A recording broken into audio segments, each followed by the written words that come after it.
Talk. Halo semuanya, selamat datang dan selamat tahun baru untuk teman-teman semuanya. Di tahun yang baru ini, Indodax masih akan tetap hadir menemani kalian semua dengan acara Indodax Room.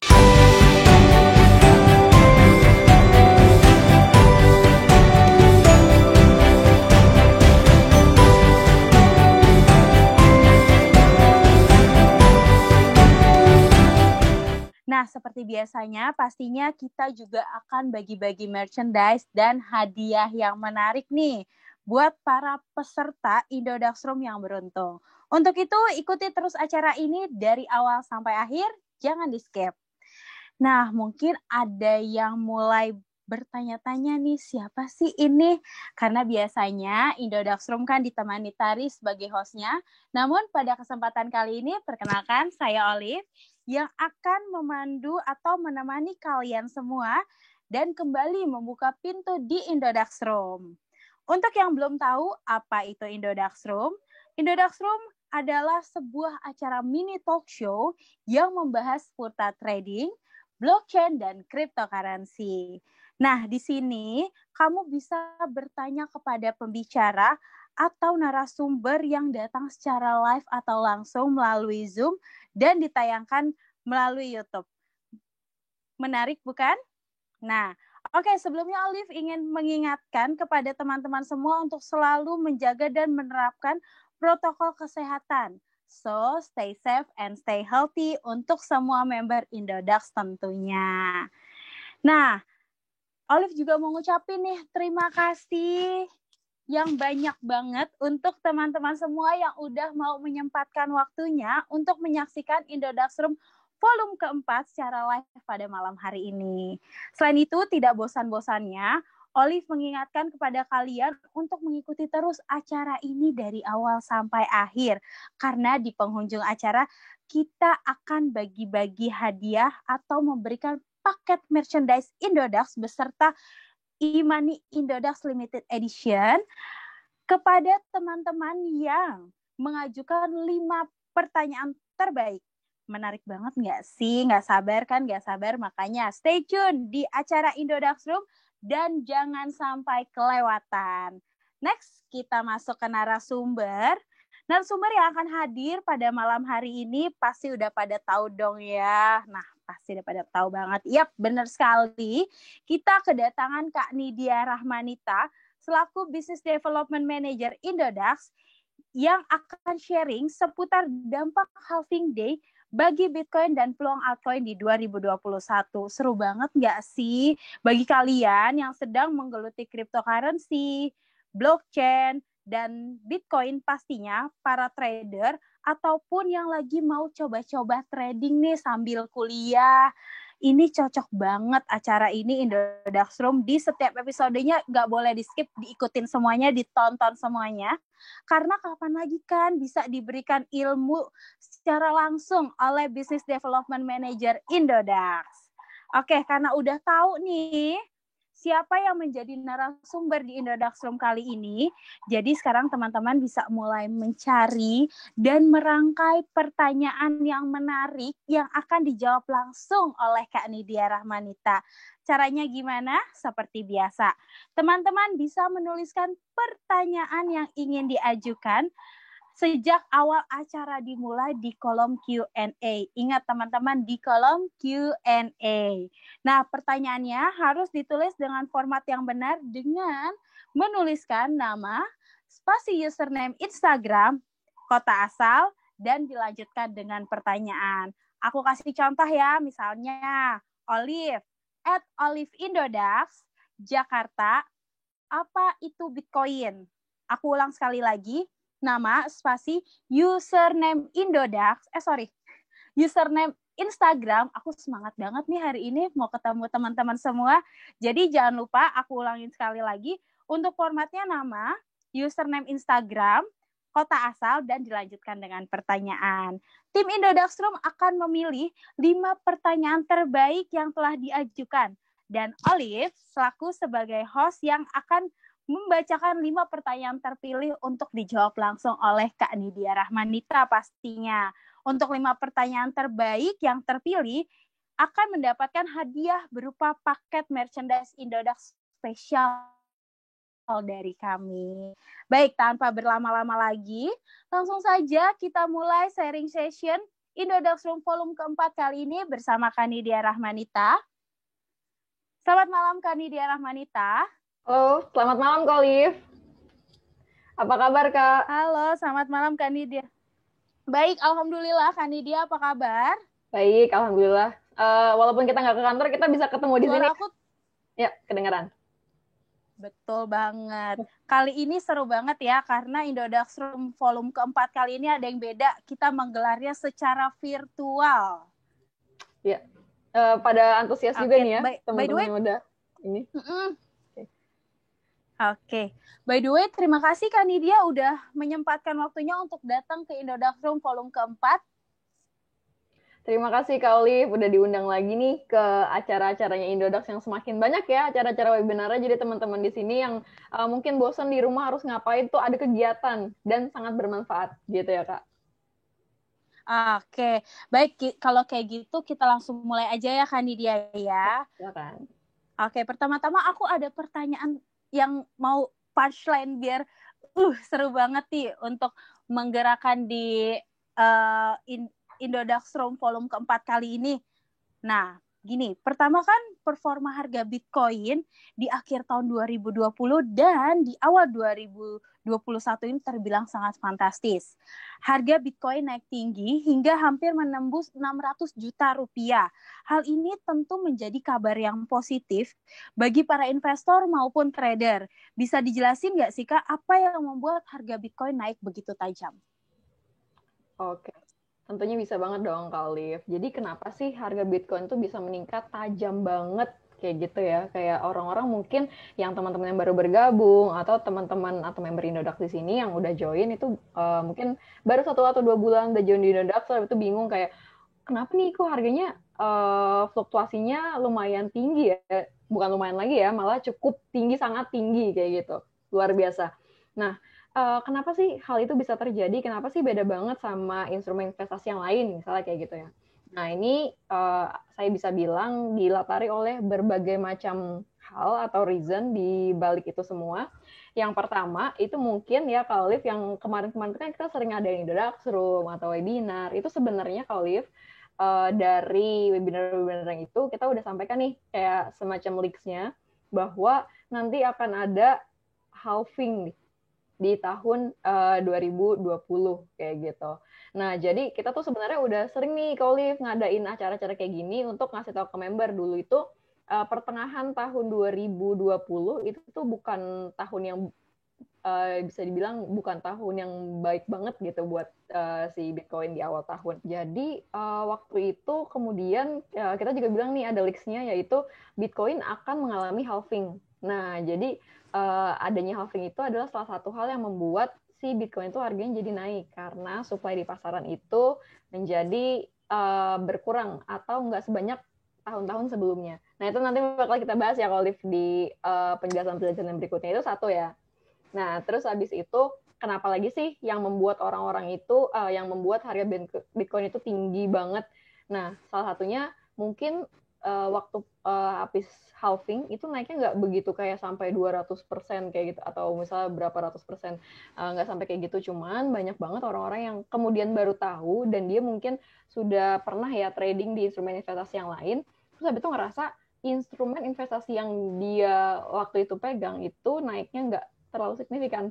Nah, jadi banyak dari kayak word of mouth ya. Jadi kayak informasi yang dari mulut ke mulut itu, oh ini nih Bitcoin naiknya lagi tinggi banget kayak gitu. Nah, itu juga bisa menjadi salah satunya tuh Kak Olive. Dan pemberitaan di media juga kan gencar banget ya Kak Olive. Mungkin setiap hari selalu seliweran berita tentang Bitcoin naiknya.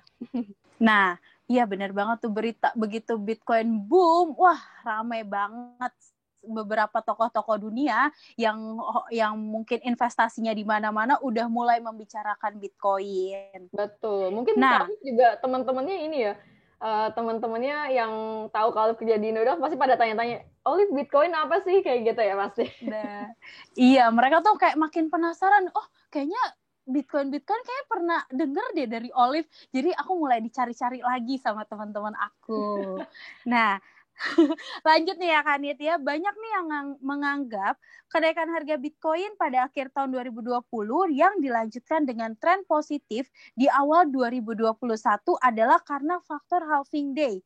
Bisa dijelasin nggak sih apa itu halving day? Karena kan bisa jadi nih peserta virtual pada acara malam hari ini mungkin ada yang baru join, ada yang baru masuk ke dunia cryptocurrency dan aduh halving day apalagi tuh, Bitcoin aja masih ngulik-ngulik nih. Coba boleh dijelasin mungkin Kak halving day itu apa secara singkat?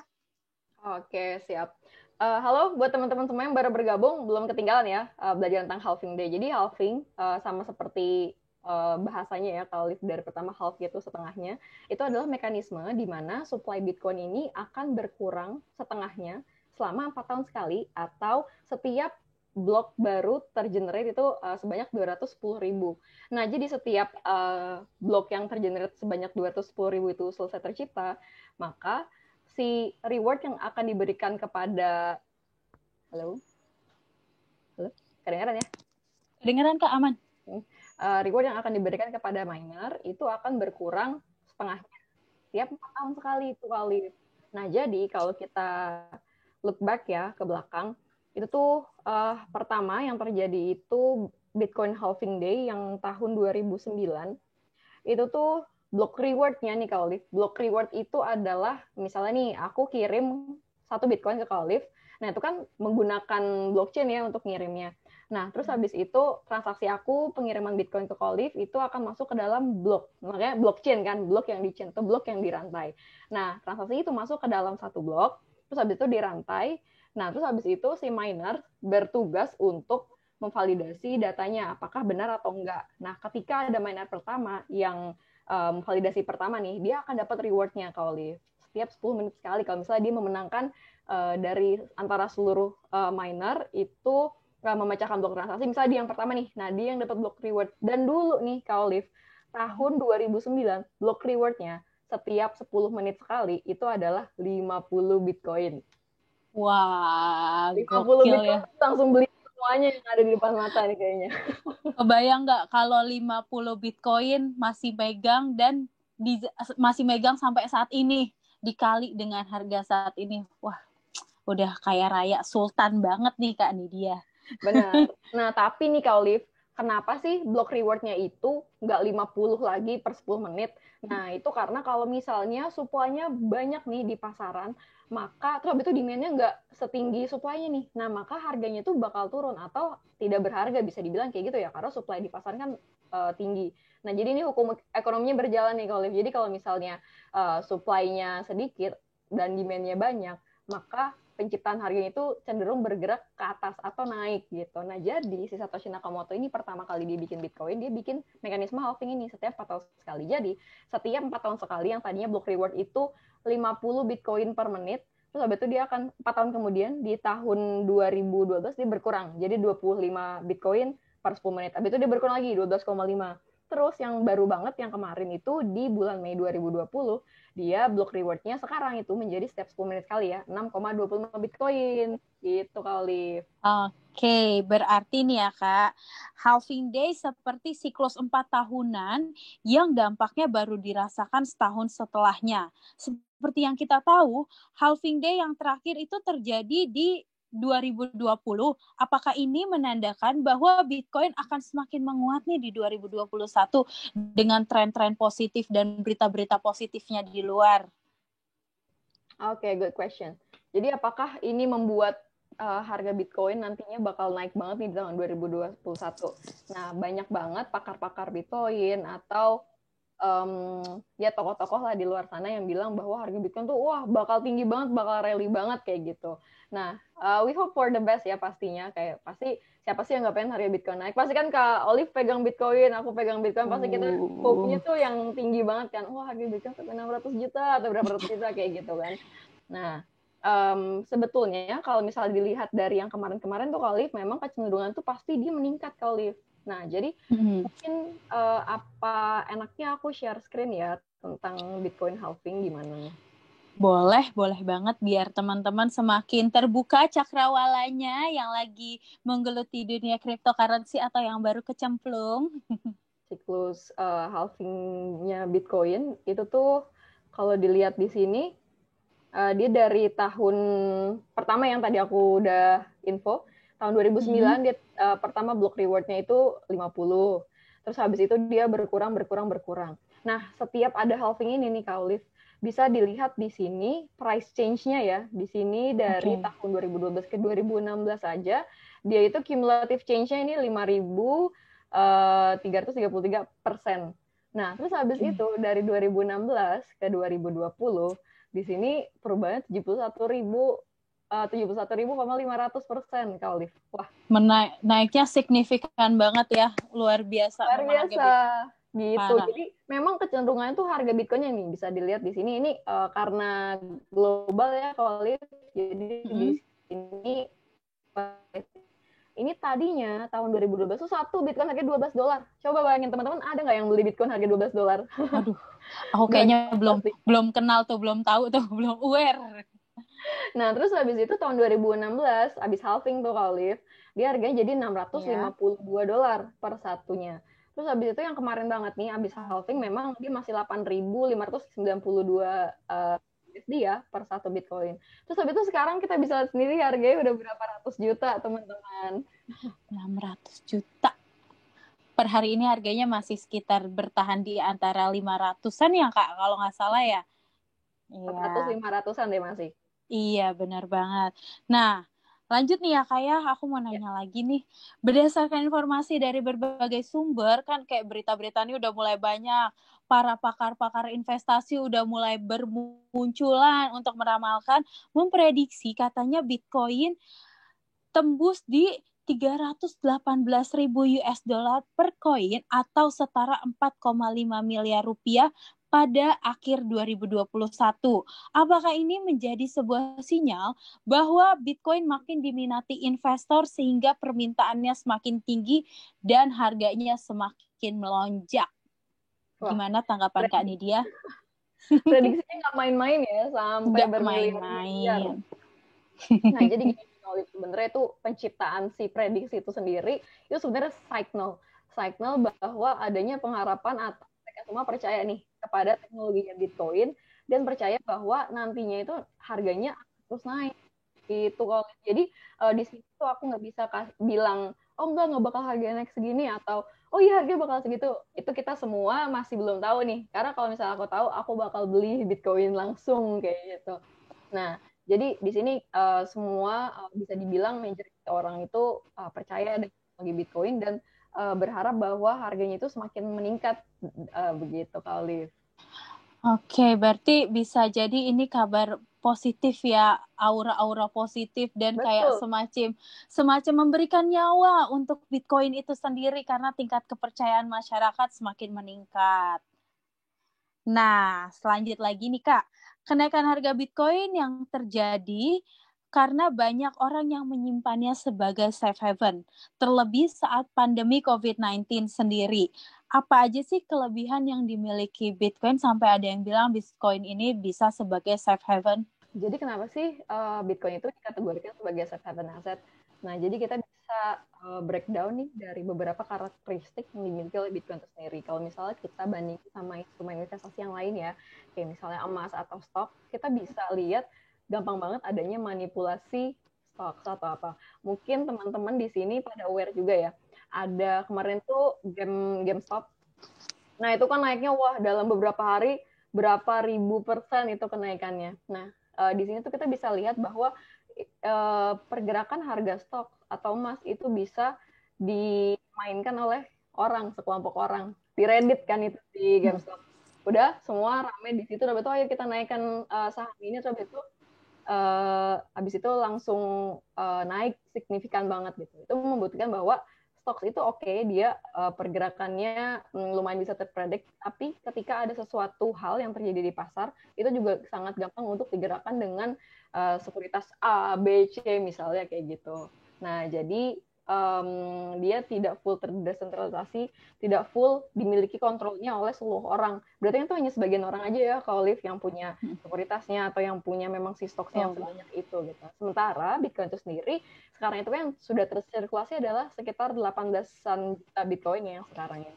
Nah, itu tidak hanya dipegang oleh masyarakat di Indonesia atau di Amerika Serikat ya, tapi terdistribusi di seluruh dunia dan tidak ada satu single entity yang bisa bikin Bitcoin itu bisa shutdown atau ada yang bisa bikin sirkulasi Bitcoin stop. Itu tuh nggak bisa sama sekali kayak gitu kalau karena dia sudah dengan script dan code yang sedemikian rupa yang sudah dibuat oleh si Satoshi Nakamoto pada saat ketika dia buat Bitcoin pada pertama kali gitu. Itu salah satu, bukan salah satu ya, kayak tadi aku udah nyeritain banyak ya kenapa dia adalah safe haven asset. Terus lanjut nih kalau masih ada lagi. Iya, boleh banget. Lanjut Kak. Oke, selanjutnya mungkin teman-teman juga di sini realize ya. Jadi pertama kali kita COVID itu banyak banget harga aset-aset yang turun. Ini asetnya bukan hanya aset kripto ya, jadi kayak aset yang ada di saham, di sekuritas, dan juga emas, atau mungkin teman-teman di sini ada yang pegang instrumen investasi lainnya, itu mengalami penurunan yang sangat signifikan. Mungkin orang-orang itu juga banyak yang putus asa karena mungkin si dana untuk investasinya itu didapatkan dari misalnya dana-dana yang seharusnya nggak buat investasi, alokasinya nih kalau kayak misalnya buat bayar kos, buat bayar sekolah, misalnya dipakai kredit gitu. Jadi kan ada kebakaran kayak gitu. Gimana nih harga aset pada turun kayak gitu. Dan itu sebenarnya terjadi juga loh sama Bitcoin. Bitcoin tuh juga waktu yang COVID itu dia turun juga lumayan turun. Nah, pas lagi momentum habis halving ya. Kayak pas halving itu kan bulan Mei 2020, terus habis itu makanya harganya kok orang-orang pada bingung nih, kenapa sih kok habis harganya nggak naik langsung tinggi signifikan gitu kan. Jadi banyak orang-orang yang gemes, yang gergetan, ini harusnya kan naik kayak gitu.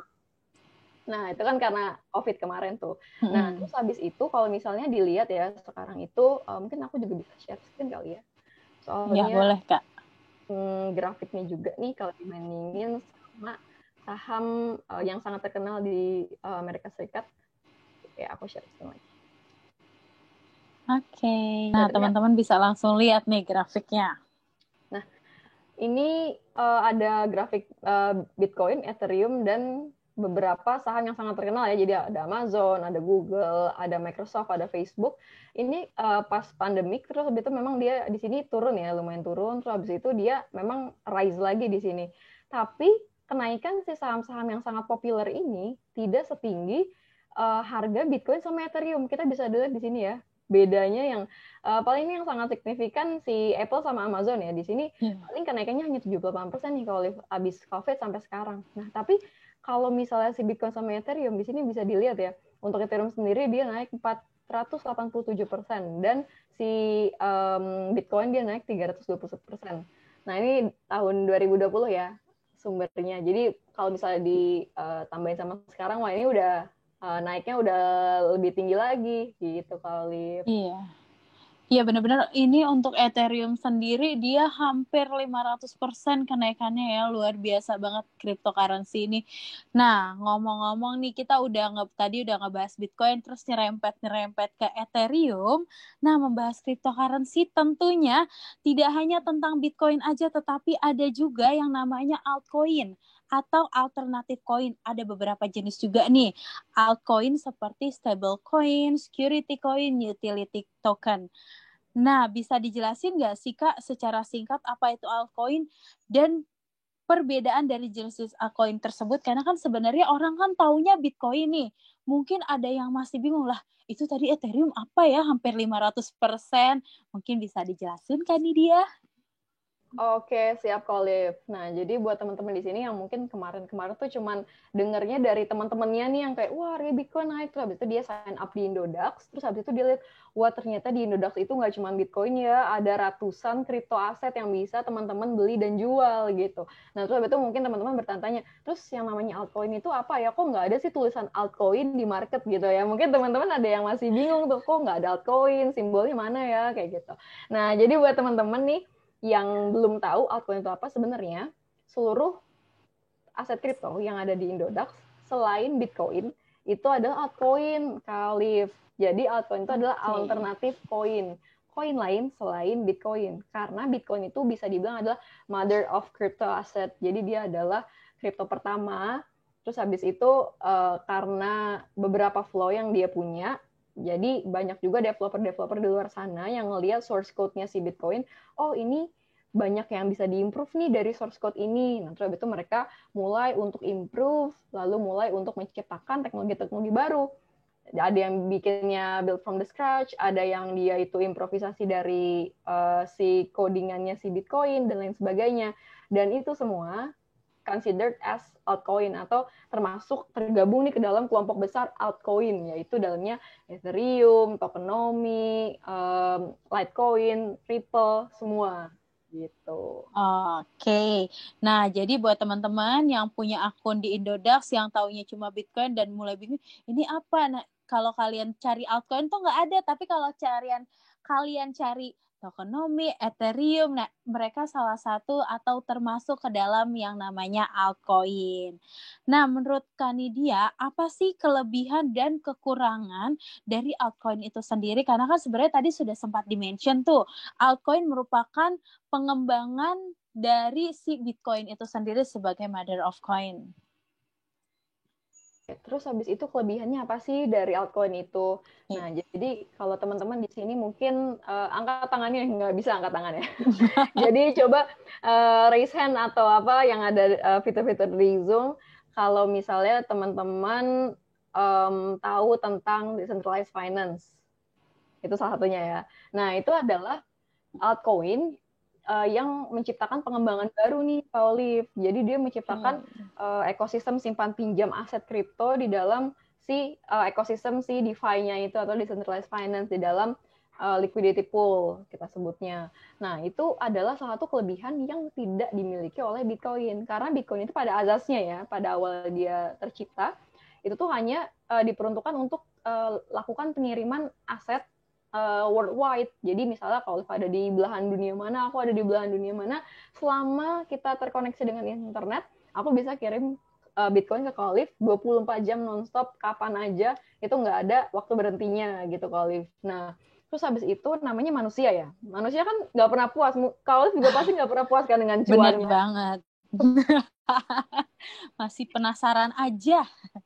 Nah, itu manusia kan penasaran banget, habis itu dia selalu ke-trigger untuk membuat invention baru atau bikin sesuatu yang baru gitu ya Olive. Jadi misalnya dia lihat, oh ini memang Bitcoin adalah teknologi yang bagus, dia build di teknologi blockchain, tapi sepertinya kita bisa untuk mengimprove si teknologi blockchain ini sendiri. Jadi kayak misalnya nih, blockchain itu kan dia adalah teknologi yang terdesentralisasi ya. Dia itu tidak ada single entity yang bisa menghentikan si sistem Bitcoin itu sendiri.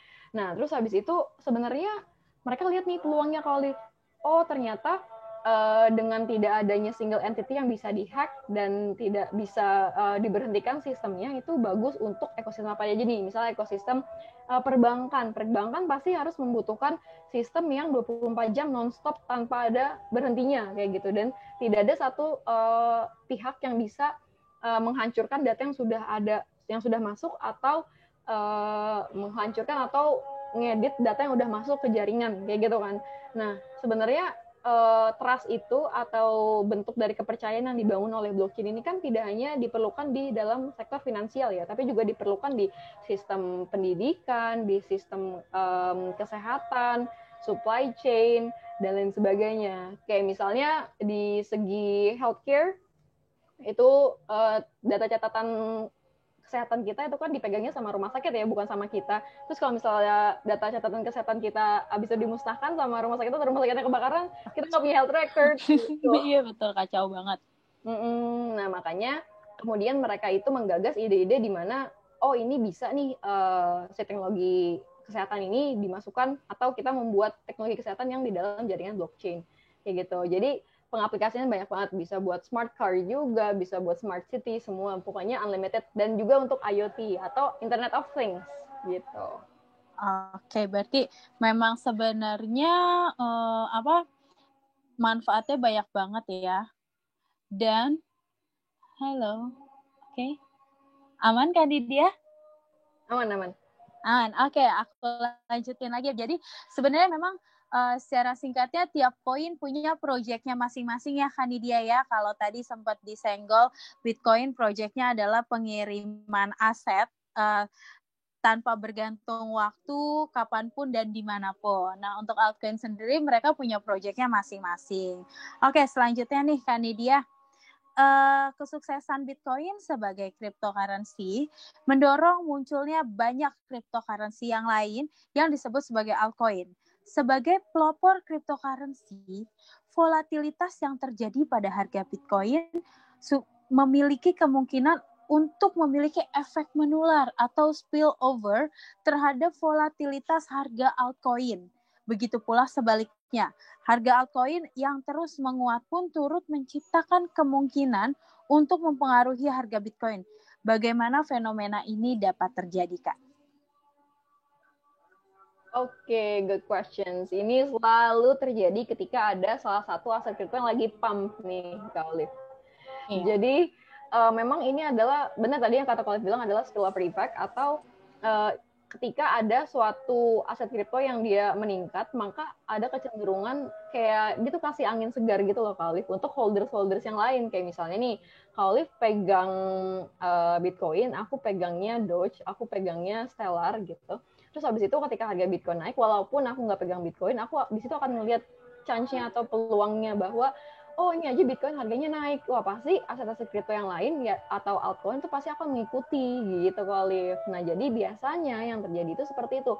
Jadi gini nih, yang menarik sih Kak Olive, mungkin Kak Olive juga sering ya untuk melihat si table chart di Indodax.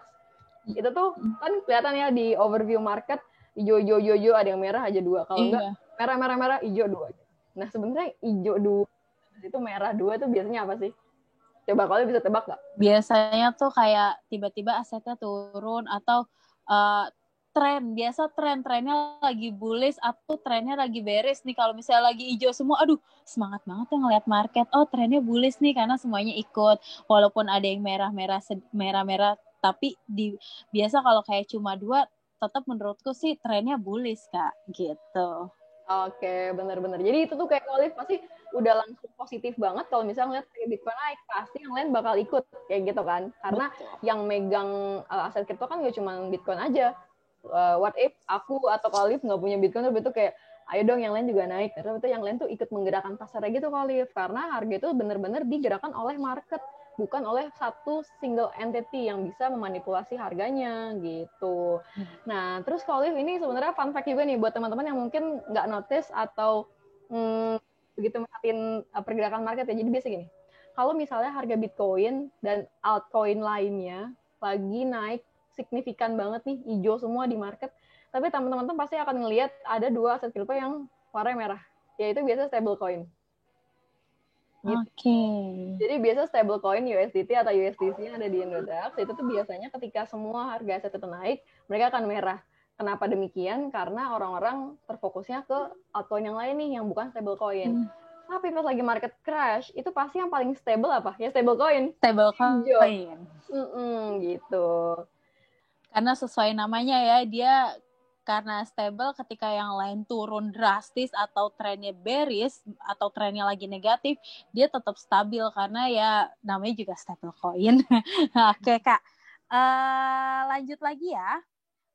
Tadi kan udah tuh volatilitas atau spillover dengan harga Bitcoin, ada efek domino atau membawa efek positif ke yang lainnya karena kan pastinya ketika orang tahu Bitcoin itu naik dan semakin penasaran dengan cryptocurrency lainnya. Nah, saat ini banyak sekali altcoin yang bergantung dengan altcoin lainnya, mulai dari segi jaringan hingga kerjasama lainnya. Apakah ini memberikan dampak kepada eksistensi Bitcoin sebagai mother of coin?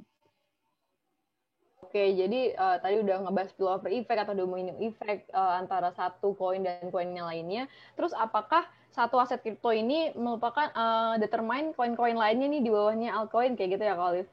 Nah, jadi untuk menjawab pertanyaan Kak Olive yang tadi, itu tuh aku mau cerita dulu nih. Jadi kan tadi beberapa altcoin atau koin-koin yang ada di Indodax itu kan berdiri di jaringan blockchain-nya masing-masing. Kayak misalnya Bitcoin dia punya blockchain-nya Bitcoin. Ethereum dia punya si Etherscan untuk nge-explore si transaksinya. Nah, terus habis itu ada juga nih teknologi lain yang misalnya kayak Zilliqa. Zilliqa itu dia punya blockchain-nya dia sendiri atau token-token lain yang dia itu nggak ada di yang dia itu punya blockchain sendiri. Nah, biasanya yang sudah mainnet atau dia punya ekosistem yang sudah bagus, itu biasanya akan banyak juga token yang mau berdiri di atas jaringan itu nih, Olive. Kayak misalnya yang paling banyak, yang paling populer sekarang itu adalah yang berdiri di atas jaringannya Ethereum. Gitu. Nah, itulah kenapa misalnya kalian tahu nggak token-token lain yang dia tuh berdiri di atas jaringan Ethereum atau ERC20? Banyak banget ya. Banyak banget. Yang dipakai sama DeFi itu kan banyak banget ya. Rata-rata ERC20. Bener banget. Nah, jadi kemarin tuh pas ketika Ethereum itu dia ada launch Ethereum yang 2.0 tuh, Olive. Nah, itu harganya langsung pada naik kan semua altcoin. Nah, itu karena dia itu kayak mother-nya ini adalah si Ethereum. Jadi ketika Ethereum naik atau Ethereum itu ada pengembangan baru yang mana membuat sistemnya akan semakin bagus dan semakin semakin perfect, itu maka koin-koin lain yang itu dia juga berdiri di atas blockchain-nya Ethereum itu juga ikutan naik gitu kali. Oke, menarik ya Kak ya, semakin menarik ya di altcoin ini. Nah, apakah altcoin bisa dikatakan lebih baik dari segi teknologi? Sebab ada yang berpendapat nih bahwa banyak yang bisa dilakukan oleh altcoin namun tidak bisa dilakukan oleh Bitcoin. Gimana nih Kak nih dia tanggapannya? Itu benar banget Kak Olive. Jadi, apakah bisa dikatakan altcoin lain itu teknologi lebih bagus ya daripada Bitcoin? Nah, sebenarnya aku bisa bilang iya. Iya kenapa?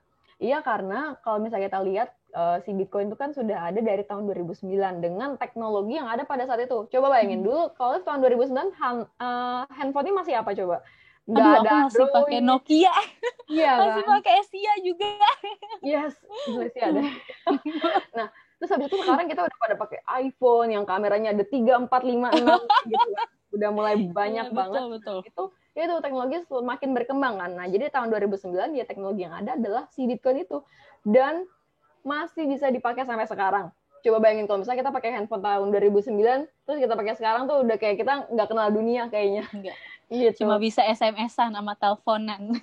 Iya benar, tapi Satoshi Nakamoto masih membuat bisa teknologinya itu bisa digunakan sampai sekarang nih, Olive. Hebat banget kan dari tahun 2009 sampai sekarang.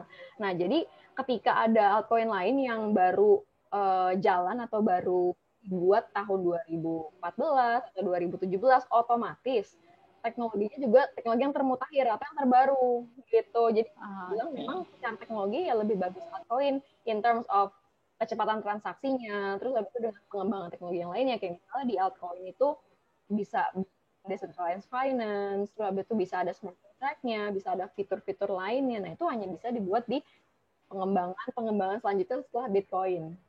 Gitu kali. Oke, luar biasa banget ya. Sebenarnya makanya kalau ngomongin teknologi itu sebenarnya pasti dia akan berkembang, maju, nggak mungkin mundur. Dan sifatnya itu surprise dan ya surprise aja, mengejutkan dengan segala bentuk rasa penasaran orang dan pengembangan-pengembangan lainnya. Nah, aku mau kembali lagi pertanyaanku, apakah Indonesia memiliki potensi yang besar untuk pengembangan altcoin dengan berbagai macamnya untuk kegiatan finansial? Kira-kira Indonesia nih negara kita bisa nggak sih, punya nggak sih potensi untuk pengembangan altcoin itu sendiri? Oke, ini pertanyaannya bagus-bagus banget sih, Olive. Aku sampai bingung jawabnya. Nggak bingung sih, aku excited banget. Ya, iya. Aku juga excited banget nih hari ini. Iya, benar. Sama aku juga. Jadi, apakah Indonesia itu punya peluang ya untuk ikut berpartisipasi dalam pengembangan si blockchain? Kalau aku bilang, ini tentu aja bisa banget. Jadi, kalau Liv, jadi sebelum kemarin itu ada COVID, itu tuh kita, tim-tim Indodax tuh sering banget ya, kayak goes to kampus kemana-mana tuh kita informasiin tentang blockchain itu benefitnya apa aja loh, what you can make out of blockchain, kayak gitu-gitu. Nah, itu biasa kita seminarnya itu di anak-anak IT, di anak-anak tech gitu deh. Nah, terus habis itu mereka di itu udah mulai berpikir loh, kayak mereka udah langsung kritis banget, oh kita bisa bikin teknologi ini dong, atau aplikasi ini dong, atau sosial media di atas teknologi blockchain dong, karena dia nggak bakal ada yang namanya downside fair traps, itu nggak pernah ada yang namanya orang bisa ngehack di jaringan blockchain, kayak gitu. Nah, jadi pada saat kesempatan kali itu juga ada acara di mana mereka itu bisa bikin teknologi yang bisa jalan di atas blockchain. Kalau di waktu itu disupport sama bank terbesar di Indonesia juga. Nah, itu banyak banget pengembangannya. Itu di sisi finance ya, itu udah banyak banget. Nah, terus habis itu tahun 2017-18 itu mulai banyak juga nih kalau orang-orang atau developer pengembang yang mulai mau bikin tokennya itu untuk pertanian, terus habis itu untuk kesehatan. Contohnya kalau kesehatan tuh kita udah punya lokal lift, bisa tebak nggak apa? Seingat aku kayaknya live deh yang kalau misalnya kita lari kita atau jalan per berapa kilo nanti kita dapet tokennya. Bener nggak sih? Bener banget. Nah itu untuk aimnya tuh untuk kesehatannya. Jadi kayak kita bisa dapet token, bisa juga hidup sehat, sekalian diet kayak gitu ya. Terus habis itu bisa dapat duit juga. Yes, dapat token bisa di exchange ke Indodax kayak gitu, dapat duit. Betul banget. Juga. Terus itu sebenarnya selain dari itu Nicolive dia juga di white papernya ya dan juga beberapa informasi itu si Life mereka juga mau bekerja sama dengan rumah sakit nih Nicolive untuk menyimpan medical record yang kita punya di rumah sakit. Jadi instead of kita tanya ke dokternya kayak boleh minta medical record kita nggak, atau kita lihat medical record kita ketika kita dirawat di rumah sakit lain selain rumah sakit itu kan prosesnya berbelit-belit panjang banget, antrinya panjang, kitanya udah sakit kayak gitu, kayak wah itu lama banget. Nah itu jadi di cutting off prosesnya oleh si Life ini, nanti dia akan bekerja sama agar si medical record itu bisa disimpan di wearable watch-nya dia. Aku lagi nggak pakai nih, aku punya juga soalnya kalau Live. Jadi dia tuh disimpan di jamnya itu, yang kayak smartwatch. Itu isinya adalah medical record kita, token Life juga bisa disimpan di situ, dan juga bisa buat bayar MRT. Atau seru banget. Juga bisa. Pokoknya tuh hebat banget, itu berjalan di atas jaringan blockchain, teman-teman. Hebat banget pokoknya. Wah, keren banget ya Kak yang smartwatch live ini. Kayaknya aku tertarik deh. Kayak aku tuh udah sering dengar, tapi kayak aduh gimana ya, tapi kayaknya aku semakin tertantang nih karena aku malas olahraga, tapi kalau olahraga dapat duit kayaknya boleh juga. Sekalian nambah-nambah cuan ya kan. Bener dong, bener, harus sehat dan cuan. Moto 2021. Banget. Nah, lanjut lagi nih Kak Nidia. Apakah altcoin dapat membantu sektor-sektor lainnya? Tadi kan Kanit sempat mention tuh sempat nyerempet di sektor pertanian, peternakan, pertambangan, hiburan, dan hal lainnya di luar sektor keuangan. Bisa nggak sih Kak? Tadi kan sempat katanya blockchain-nya bisa dipakai. Nah untuk itu untuk selanjutnya di industri lain, sektor lain bisa nggak Kak? Bisa banget Olive. Jadi aku bisa bilang seluruh sektor yang membutuhkan datanya itu selalu available 24 jam dan tanpa ada satu orang yang bisa merusak atau mengubah data yang sudah ada di situ, itu maka teknologi blockchain sangat kompatibel buat mereka, Olive. Jadi misalnya nih untuk ijazah, mungkin kemarin-kemarin tuh dalam segi edukasi ya Olive, itu kan sering banget ada pemalsuan ijazah lah, apa kayak gitu. Udah betul kayak orang yang nggak pernah kuliah tiba-tiba dapat ijazah, jadi nggak tahu belajar apa tuh kayak gitu kemarin. Itu pernah kan ada kasus yang marak seperti itu. Jadi sebenarnya Sony College itu tuh dia udah pernah menciptakan teknologi penciptaan ijazah itu di atas jaringan blockchain Olive. Jadi si ijazahnya tuh nggak dikasih pas lagi graduation kan biasanya wah diiniin ijazah, terus itu hujan gede, banjir, ijazah hilang. Kayak gitu.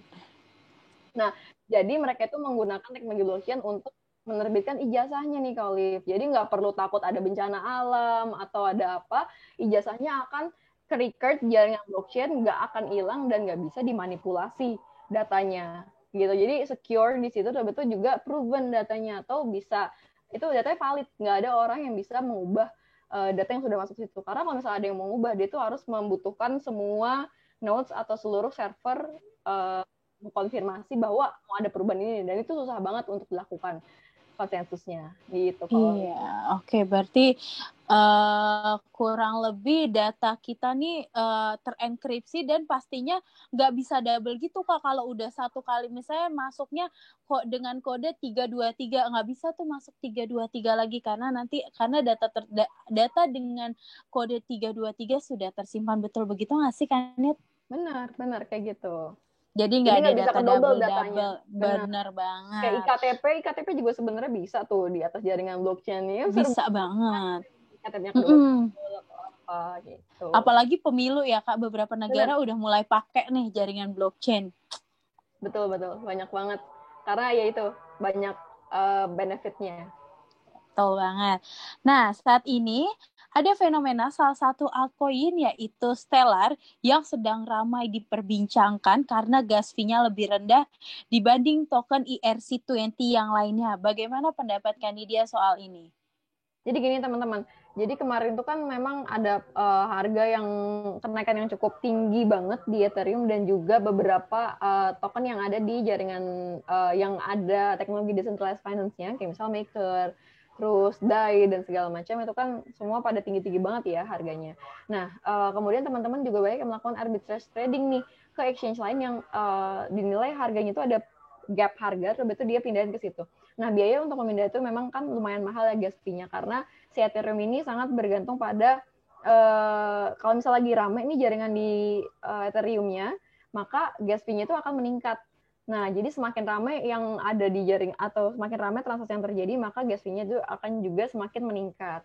Nah, karena fenomena itu, jadi banyak banget member-member dan juga mengeluhkan, oh ini harga gas fee-nya tinggi banget. Nah, sebenarnya itu karena memang jaringan Ethereum itu yang membutuhkan gas fee yang tinggi juga. Nah, tapi despite of all coins yang pakai teknologi Ethereum, itu ada Stellar nih, Kaolif, yang dia itu punya blockchain-nya dia sendiri. Dimana ketika si gas fee Ethereum lagi naiknya gila-gilaan banget, si Stellar untuk biaya pengirimannya itu cuma ratusan rupiah aja. Gitu. Wow. Jadi benar ya kalau kata pendapat punchline-nya dari Stellar itu Stellar to the Moon. Ya. Nah, satu pertanyaan lagi nih Kanidia, satu pertanyaan terakhir. Kira-kira dari sudut pandang dan pendapat Kanidia sendiri, apakah ada peluang untuk altcoin nantinya bisa menggantikan peran Bitcoin sebagai mother of coin? Dan menurut Kanidia kapan altcoin season dimulai dan gimana sih ciri-cirinya Kanidia kalau misalnya altcoin season nih dimulai?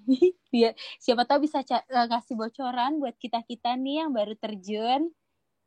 Oke, bisa banget dong, Kolif. Ini bocorannya kayaknya udah banyak banget juga ya teman-teman yang tahu. Misalnya sekarang tuh harga Bitcoin lagi 400 juta ya. Nanti kalau misalnya lihat aja momentumnya. Kalau misalnya dia lagi naik lagi nih, teman-teman bisa baca momentumnya. BTW bisa cek di channel YouTube-nya Indodax ya. Itu ada yang Indodax webinar juga, yang Indodax Academy. Itu kita kupas tuntas loh, Kolif, tentang analisa teknikal. Jadi teman-teman bisa ngelihat kapan sih ini altcoin season. Nah, itu bisa dilihat di situ. Biasanya nih, Kalif. Ini aku cuma kasih rangkumannya aja ya, atau Asik. intinya aja. Intinya itu kalau misalnya harga itu lagi udah di atas banget nih, kalau kayak kemarin tuh harga Bitcoin lagi 500 juta, itu kan ada koreksi harga. Harga 500 juta tuh nggak yang kayak sampai 2 minggu 500 juta, atau dalam 3 minggu sampai 500 juta tuh kayaknya enggak ya. Jadi di situ ada yang namanya titik jenuh aset kripto. Jadi ketika dia sudah banyak orang yang beli di harga itu, terus nanti dia akan ada koreksi harga, akan ada turun lagi. Nah, ketika memang dia tuh udah below si resistannya atau garis yang tengahnya, yang untuk kalau teman-teman yang biasa analisa teknikal, nah itu adalah good time for buy, karena nanti dia akan naik lagi. Kayak gitu. Itulah dimana altcoin season itu dimulai biasanya. Jadi si Bitcoin udah turun, terus itu ke harga yang memang good to buy, terus nanti dia harga naik, altcoin season biasanya akan dimulai. Gitu kali. Oke. Jadi kira-kira ada nggak nih peluang altcoin nantinya bisa menggantikan Bitcoin sebagai mother of coin, Kak? Kalau altcoin menggantikan Bitcoin tuh rasanya agak-agak sulit kalau misal sekarang aku bilang iya ya, Kak Olive. Kenapa? Karena market dominance untuk Bitcoin sendiri itu tinggi banget. Aku nggak bisa bilang tinggi banget yang sampai 90% kayak waktu itu ya, karena kan sekarang aset kripto tuh udah banyak banget, udah lebih dari 5.000 aset kripto kalau misalnya teman-teman lihat di CoinMarketCap. Nah, market dominance untuk Bitcoin sendiri tuh biasanya di angka 60%-an ke atas. Nah, kapan sih si altcoin itu bisa menggantikan Bitcoin? Itu adalah ketika misalnya satu aset kripto kayak misalnya Tether atau USDT misalnya ya, atau Ethereum, itu market dominance-nya bisa di atas Bitcoin. Market dominance itu bisa cirinya itu dari volume-nya itu lebih tinggi daripada Bitcoin, dan holders-nya juga lebih banyak daripada Bitcoin. Nah, itulah di mana dia bisa menggantikan Bitcoin. Tapi kalau misalnya kita lihat ya, kalau di CoinMarketCap, itu tuh ibaratnya Bitcoin against all altcoin. Jadi nggak ada one single altcoin yang bisa against Bitcoin Betul gitu. banget. Jadi ya mungkin Karena ada aja possibility-nya, tapi ya kapannya kita masih belum tahu gitu. betul, kecil ya, karena jadi sebenarnya orang kan taunya kalau cryptocurrency itu Bitcoin, bahkan kalau kita sebut Ethereum, oh itu Bitcoin jenis apa tuh, atau kita sebut tokenomics dan live, aduh itu Bitcoin baru ya, pasti bilangnya Bitcoin, karena kayak masih melekat lah di kepala masyarakat, di ingatan masyarakat kalau cryptocurrency itu Bitcoin. Jadi udah dijelasin tadi perbedaan altcoin dan Bitcoin itu sendiri. Nah, kita sudah di penghujung pertanyaan. Tadi pertanyaan terakhir sudah aku tanyakan dan sudah Kak Nidia jawab. Terima kasih Kak Nidia Ramadita selaku Business Development Manager Indodax atas penjelasan yang telah disampaikan. Luar biasa banget nih teman-teman. Ternyata apa yang telah disampaikan Kak Nidia membuat kita semakin mengerti seluk-beluk dan semakin tertarik mendalami apa itu Bitcoin, cryptocurrency, dan blockchain pastinya. Jadi Indodax nih nggak capek, nggak berhenti, nggak lelah untuk memberikan edukasi kepada masyarakat tentang apa itu blockchain, Bitcoin, dan cryptocurrency pasti. Jadi teman-teman juga jangan ragu untuk nonton di channel YouTube-nya Indodax atau bisa langsung ke website belajarnya Indodax di indodax.academy. Aduh, aku semangat banget nih sampai kepleset-pleset sedikit. Nah, Sabar-sabar kalau nah, semoga setelah ini kita masih semakin bisa percaya diri untuk terjun dunia cryptocurrency dan semakin jago nih tradingnya supaya cuan-cuan di 2021 semakin boom. Nah, selanjutnya kita akan membuka pertanyaan untuk semua peserta yang hadir secara virtual dalam acara Indodax Room volume keempat kali ini. Pastikan kalian semua udah menulis pertanyaannya di kolom Q&A. Bagi yang belum, silakan tulis pertanyaannya di kolom Q&A dengan format nama, username Instagram, kota asal, dan dilanjutkan dengan pertanyaannya. Oke, sekarang aku mau sambil cari-cari nih pertanyaan pertama sambil nunggu. Teman-teman, gimana pertanyaannya? Kayaknya udah tembus 200-an nih. Wah, banyak seru banget kalau banget Liv. teman-teman. Rame banget nih, aku juga lagi asik banget nge-scrolling Q&A atau kolom chat, rame banget Antusiasnya teman-teman. luar biasa ya teman-teman ya. Antusiasnya terima kasih banget loh. Aku senang banget. Semangat banget. Oke, ini aku sudah dapat pertanyaan pertama yang mau aku baca. Ini dia dari Stefano @Stefano Manik, Jakarta. Dalam membeli sebuah altcoin untuk melakukan investasi jangka pendek atau panjang tentunya perlu untuk mengidentifikasi perkembangan proyeknya. Bagaimana cara mengidentifikasi proyek-proyek dari suatu altcoin sehingga bisa menentukan apakah altcoin tersebut berpeluang di masa depan? Oke. Gimana Kak Nidia? Ini pertanyaan yang selalu ada ketika aku seminar atau setiap Wow. ada kesempatan sih kalau Liv. Ini sering banget. Kayak gimana sih cara untuk melihatnya? Mungkin ya ini adalah teman-teman yang udah kebiasa trading itu di saham ya. Bisa ngelihat laporan keuangannya itu kayak gimana. Terus betul nanti potensialnya itu dia bakal kayak gimana. Nah, mungkin teman-teman yang udah biasa sama saham kan kalau misalnya si aset kripto itu tuh bisa dilihatnya sebenarnya teman-teman bisa langsung browsing aja dia tuh kerja sama siapa, atau kalau misalnya dia nggak ada kerja sama siapa pasti ada satu significant reason kenapa dia harganya tiba-tiba misalnya naik kayak gitu. Nah misalnya kayak Doge kemarin ya, jadi itu karena dia full powernya itu dikasih ke si para holdersnya instead of one single company.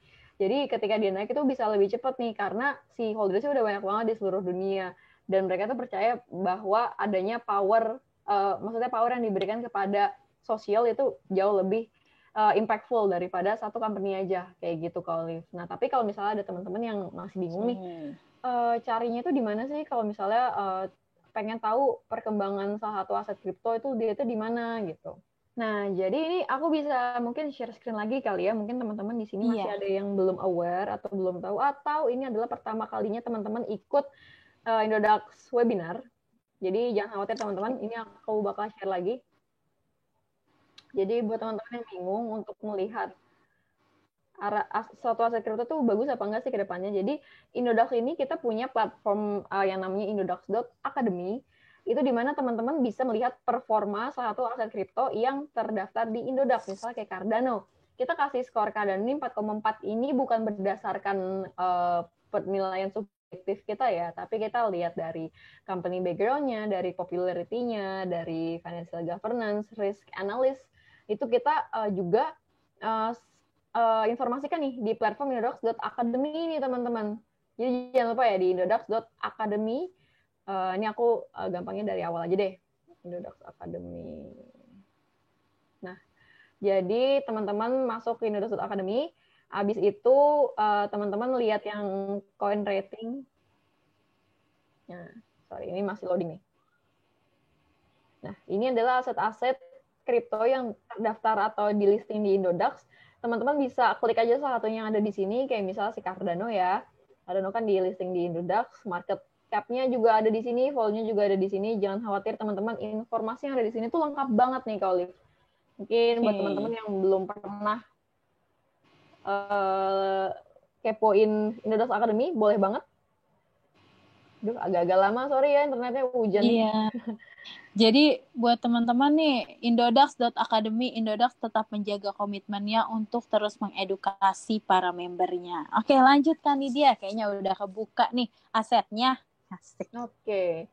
Nah, di sini tuh kita juga kasih tahu nih tentang rating details-nya.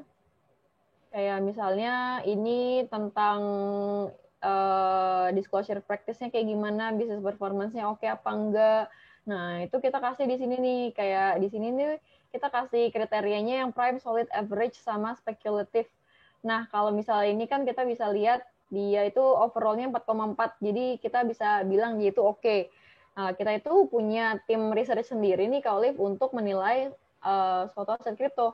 Dilihat dari berbagai macam, popularity-nya, company background-nya, dan kita juga bekerja sama dengan ini Into the Block. Jadi di sini juga teman-teman bisa melihat signal-nya.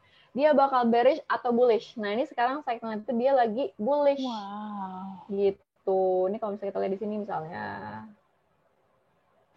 si Cardano ya. Benar kan di sini lagi bullish?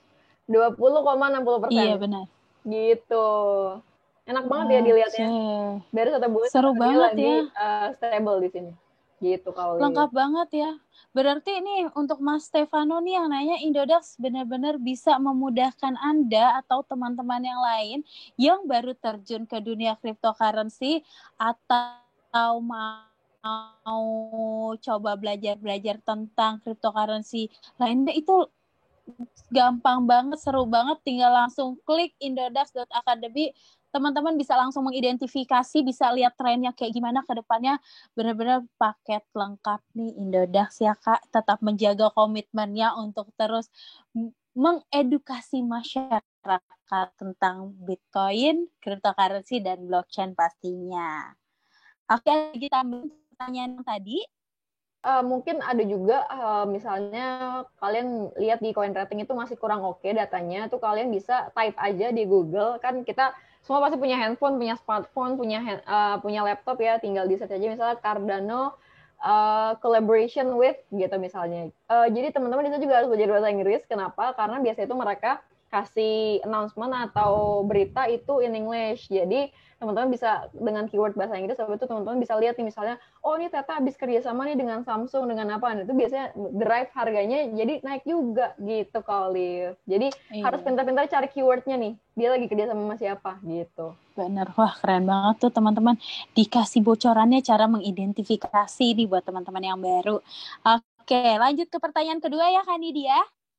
Ya, silakan Olive. Oke, dari Muhammad Al-Fauzi MH di @Muhammad MH di @MHD Al-Fauzi MH 14 Pariaman. Wow, jauh ya Pariaman. Jauh banget.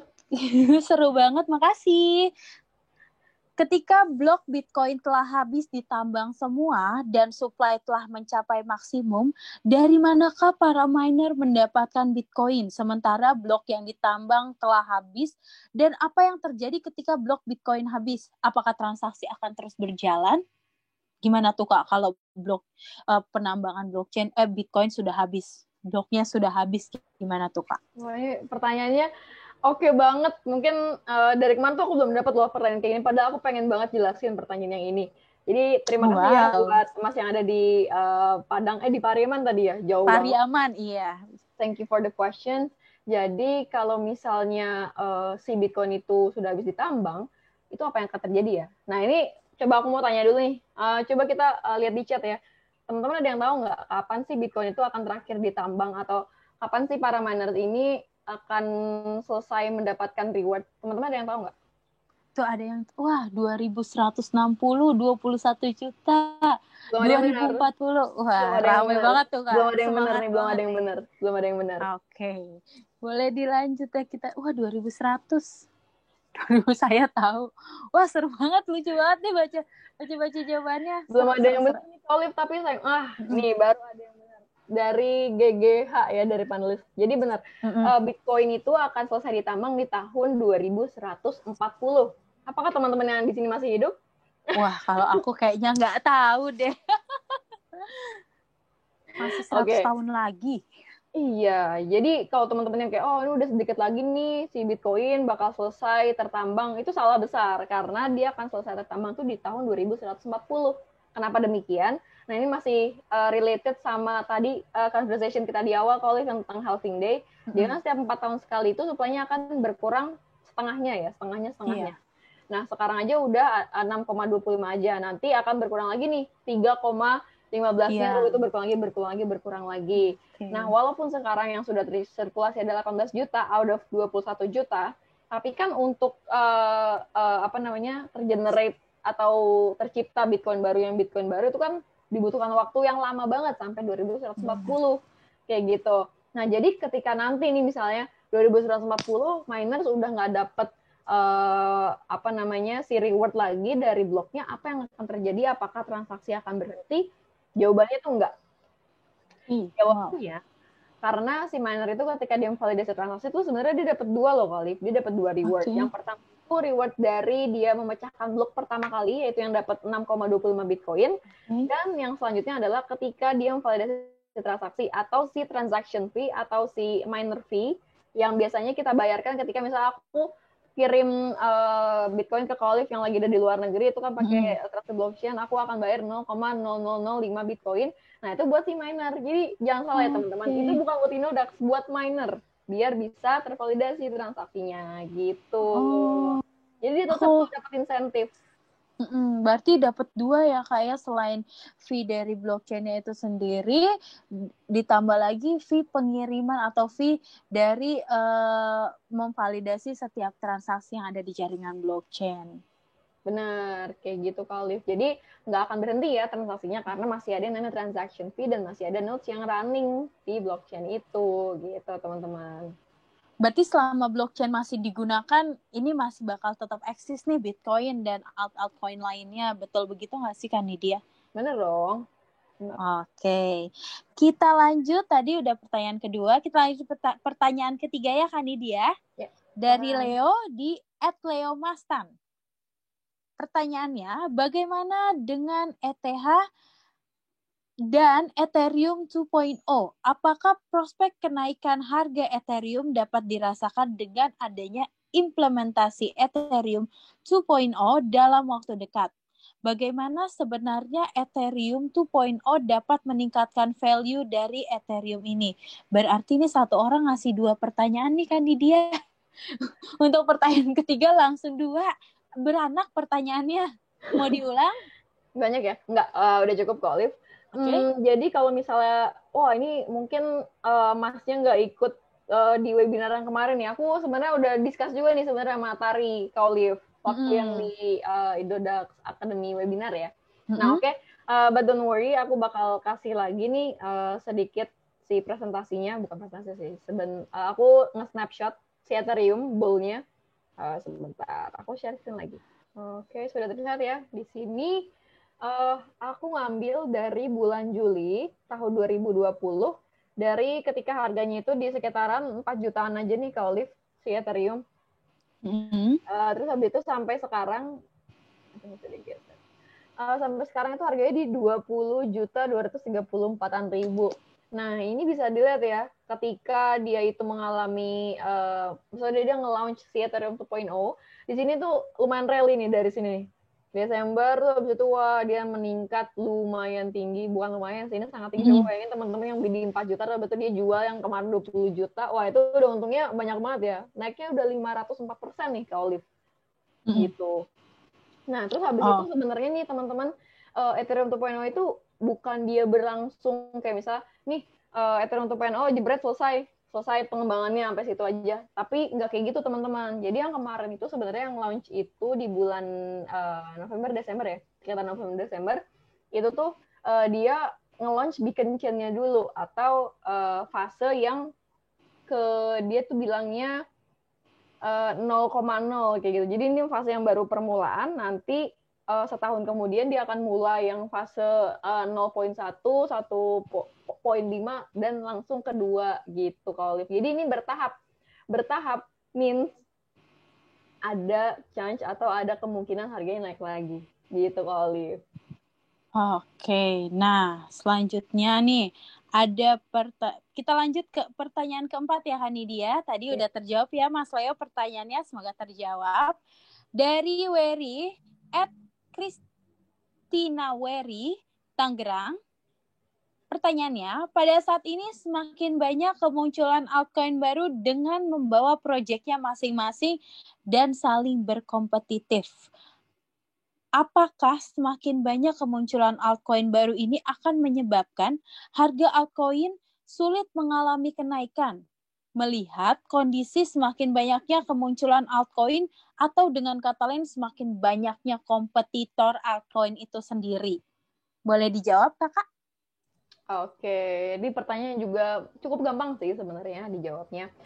Despite of all coins yang newly created, sebenarnya teman-teman juga di sini bisa ngelihat ya, apakah koin tersebut di backing dengan teknologi yang bagus tentunya, dan dengan tim yang kompeten apa enggak, dia udah kolaborasi atau kerjasama dengan koin apa, dan sudah digunakan di sektor apa aja. Gampangnya tuh kayak misalnya teman-teman ngelihat beberapa pengembangan token yang berjalan di atas Ethereum, maksudnya ERC20, itu kan udah banyak banget juga kan.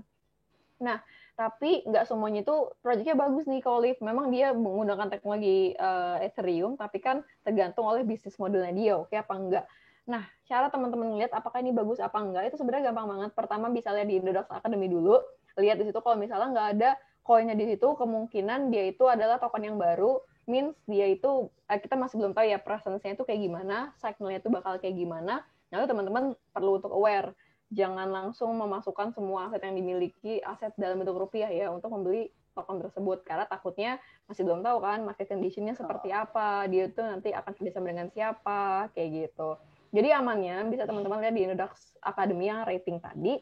Terus habis itu biasanya yang sudah terdaftar di Indodax memang kita sudah lakukan due diligence proses nih, panjang banget proses untuk bisa di listing di Indodax nih kalau Olive. Jadi kita juga memastikan bahwa teknologinya itu oke. Terus habis itu juga kita melakukan due diligence sama si project yang bersangkutan kayak gitu. Jadi kalau misalnya lihat teman-teman koin yang bertebaran di CoinMarketCap itu kan banyak banget ya, ada 5 ribuan, nggak semuanya itu bagus. Bisa aja dia kayak setahun kemudian mati atau dia tidak berjalan lagi karena ditinggalkan oleh developernya atau sudah tidak ada pengembangan selanjutnya dan holdersnya sedikit. Ini perlu digarisbawahi ya, holdersnya sedikit. Beda dengan si Doge. Walaupun si Doge itu nggak ada pengembangannya, tapi dia full social ya, kayak semua dipegang oleh si holdersnya. Coba betul holdersnya juga mereka itu believe banget sama teknologinya ini dan believe sama si holders Doge ini sendiri. Jadi walaupun tidak ada pengembangan, harganya naik ngepam kayak gitu yang kemarin. Oke, lanjutkan nih dia di pertanyaan terakhir nih dari Rahmatul Ainun @train 9999 Bima, saudara kita di Indonesia bagian timur nih kayaknya Bima, Nusa Tenggara Barat ya kayaknya, apa Nusa Tenggara Timur. Seperti yang dijelaskan bahwa halving day Bitcoin berpengaruh pada supply dan demand sesuai dengan dasar teori ekonomi. Jika penawaran dan supply menurun, maka harga Bitcoin akan meningkat. Pertanyaan saya, apa yang terjadi? Apakah terjadinya halving day terdapat pengaruh penting lainnya selain pada aspek demand dan supply-nya? Jadi pengaruh halving day ini ada mempengaruhi aspek lain selain demand and supply nggak sih Kak? Gitu sih pertanyaannya. Boleh lanjut? Oke, ini pertanyaan agak-agak tricky ya. Kayak apakah ada faktor lain selain betul. demand and supply yang bisa buat suatu token itu terjadi apa kayak gitu ya misalnya. Nah, sebenarnya selain demand and supply, kalau demand and supply itu kan menggerakkan harga ya.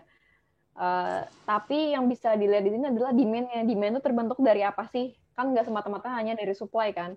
Nah, tapi demand itu juga bisa tercipta karena adanya kepercayaan dari masyarakat atau holders-nya. Kayak, oh token ini dia udah kerjasama dengan ini. Dengan project atau company yang besar-besar juga. Nah, di situ akan menggerakkan si demand-nya. Jadi memang ketika prinsip ekonomi dan trading ya pada dasarnya itu pasti memang demand and supply kayak gitu kalau Liv. Jadi kalau faktor lain yang bisa menggerakkan sesuatu selain demand and supply, ya mungkin ketika demandnya sudah tinggi, mereka juga ada kayak kesadaran dari company-nya untuk bagaimana kita bisa terus untuk berinovasi. Biasanya kayak gitu sih. Ketika demand sudah tinggi, dia pasti akan tidak berhenti untuk berinovasi biar survive, biar tetap ada di situ kayak gitu, biar nggak kalah dengan altcoin lainnya gitu. Oke, berarti kita sudah di penghujung pertanyaan. Tadi sudah 5 pertanyaan terbaik yang sudah dijawab dengan detail dan jelas oleh Kanidia Rahmanita. Wah, ini masih ada 230 di kolom Q&A ya, yang mungkin beberapa banyak kayaknya yang masih belum terjawab. Mohon maaf sekali teman-teman, dikarenakan waktu kita sudah habis. Untuk kalian yang belum terjawab pertanyaannya, dapat mengajukan lagi di Indodax Room selanjutnya. Jadi teman-teman jangan khawatir, nanti di Indodax Room selanjutnya daftar lagi, nanya lagi. Oke teman-teman? Nah nggak kerasa nih teman-teman, sesi tanya jawab di Indodax Room volume keempat kali ini telah selesai. Pertanyaannya juga bagus-bagus dan mendetail banget ya Kak Nidia. Gimana tuh pertanyaannya? Seru nggak jawabnya? Seru banget, selalu seperti itu. Aku tuh senang banget kalau misalnya diundang di webinar-webinarnya Indodax ya, mau itu Indodax Room atau Indodax Academy. Itu tuh semua pertanyaan detail banget dan teman-teman tuh semua curious banget karena juga banyak kan member-member Indodax yang baru aja gabung, baru aja daftar. Jadi belum terlambat dan kita nggak menutup pintu nih buat teman-teman semua untuk belajar karena kita sudah sediakan kanal-kanal yang macam-macam ya. Ada Indodax Academy, ada Indodax Room, ada Indodax Coin Rating, jangan lupa untuk dicek juga. Itu tadi gitu. Iya, betul banget tuh teman-teman. Apalagi untuk pintu Indodax Room nih terbuka lebar untuk teman-teman semua. Nah, gak kerasa tadi kita sudah di penghujung acara. Semoga pengetahuannya bisa semakin dalam, cakrawalanya tentang cryptocurrency, blockchain, dan Bitcoin semakin terbuka luas. Nah, siap-siap sekarang aku mau baca ini 5 orang penanya terbaik yang terpilih yang tadi udah dibacain pertanyaannya di Indodax Room volume keempat kali ini. Pemenang pertama ada Stefano di Instagram @stefanomanik Jakarta. Pemenang kedua ada Muhammad Alfauzi MH di @MHD Alfauzi MH14 Parian. Dilanjutkan oleh Leo di @Leo Astaman.